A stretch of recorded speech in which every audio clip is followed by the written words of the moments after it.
Bom dia! Sejam muito bem-vindos a mais um Vita Lição da Escola Sabatina. Estou aqui com um convidado especial e hoje nós estamos com segunda-feira, que tem um tema ponto de virada.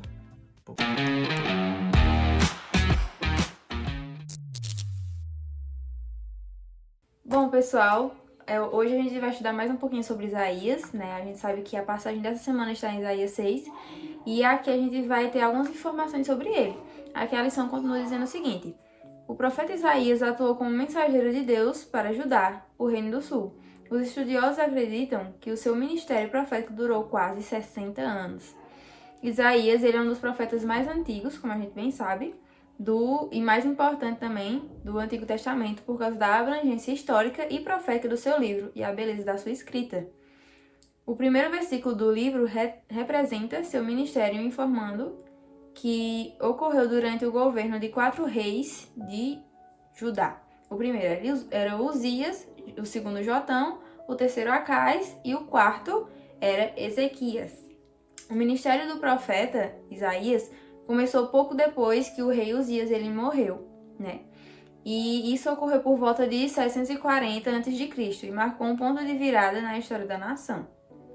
Naquela época, os assírios, eles estavam desenvolvendo um terrível poder militar ali, que depois levaria Israel, o reino do norte, para o cativeiro, lá em 722, né, antes de Cristo. O chamado de Isaías começou quando ele estava lá no Templo de Jerusalém, sem dúvida, adorando a Deus. Sua experiência o deixou quase sem palavras. De repente, Deus estava em uma sala, no trono celestial. Assentado sobre um alto e sublime trono, as asas de suas vestes enchiam o templo.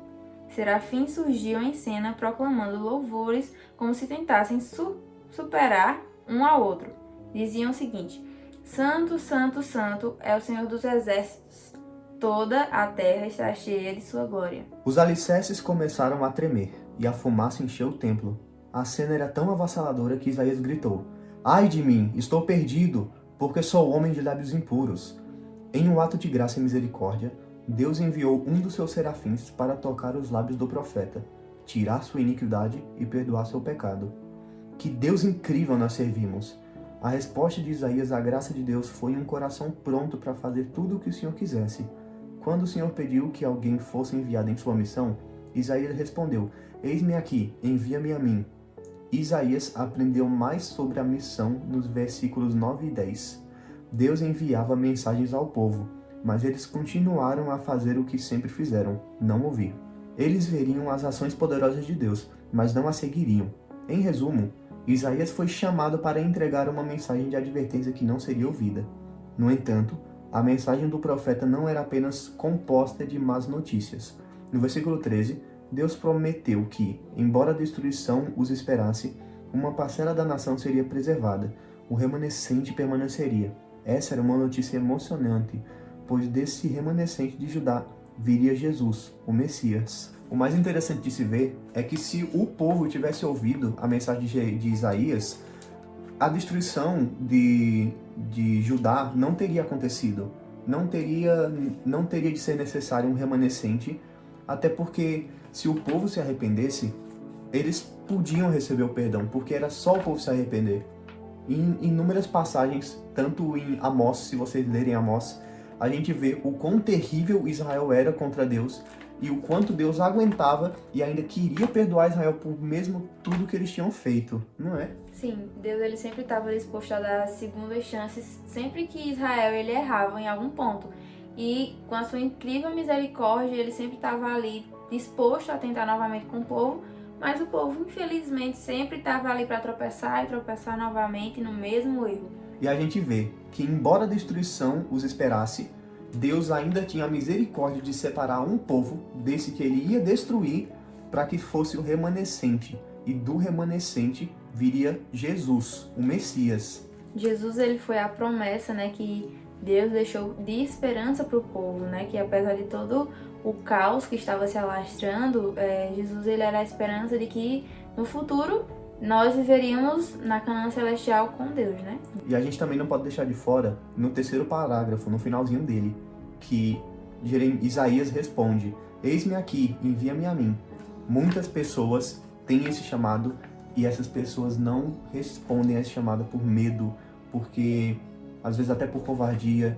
Isso. E todo mundo que se torna cristão tem um chamado, porque nós somos chamados a ser sacerdotes. Se você é um cristão, você é um sacerdote. E o que é que um sacerdote faz? O sacerdote media a palavra para o povo, media o Deus para o povo, para que o povo conheça o Deus e se achegue a Ele.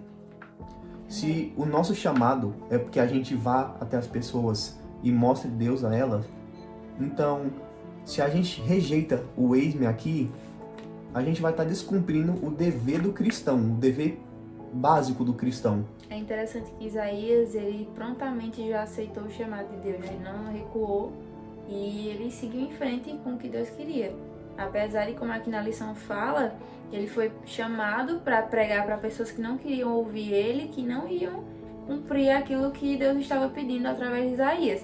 Mas mesmo assim, ele foi lá, né? E a gente viu que no final das contas não foi só uma mensagem negativa, né? Porque além das pessoas não terem ouvido ou querer escutar, Deus deu a esperança de ter o Messias no futuro, né? Através do povo remanescente. Uhum. E muitas vezes não, na maioria das vezes, ou sempre, o eis-me aqui não é igual. O meu eis-me aqui me trouxe a outra cidade, porque eu me tornei um missionário.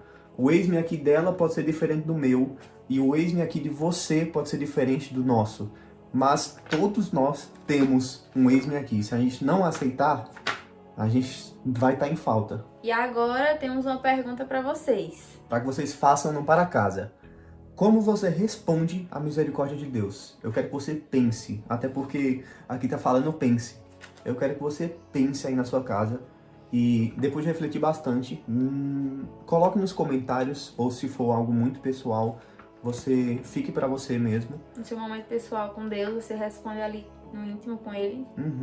Mas nós queremos que você pense. Como você responde à misericórdia de Deus? Como que você responde o chamado que Ele faz a você, de eis-me aqui? Estamos respondendo corretamente ou estamos fugindo do propósito que Ele tem para nós? Assim como Jonas. Eu não fugi, mas eu me chamo Jonas. Essa foi a lição de hoje, rapidinho, de segunda-feira. E antes da gente encerrar, vamos fazer uma oração? Quer orar? Assim, oremos. Grandioso Deus, amado Pai, Senhor, queremos te pedir para que o Senhor nos ajude a respondermos prontamente quando o Senhor nos chamar e que nós possamos atender o chamado, Senhor, dizendo, eis-me aqui, Senhor, envia-me a mim. Que o Senhor possa estar nos concedendo coragem, Senhor, e sabedoria para isso também.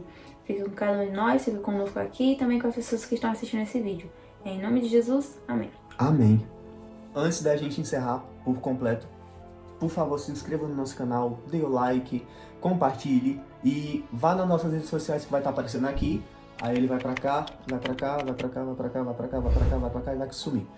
E é isso, pessoal. Essa foi a lição de hoje. Muito obrigado por tudo e tchau, tchau.